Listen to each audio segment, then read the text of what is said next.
Ayan guys, si Angge ang drag queen natin dito. Mamaya magko-costume yan siya. Ito yung estudyante namin sa Bar Zero. Ayan na, may pa-smoky na.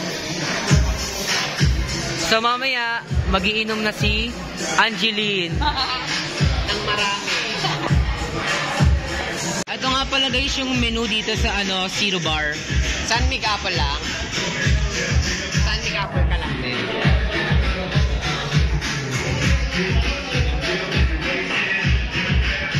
Diba? Nakita nyo naman yan, Zero Bar.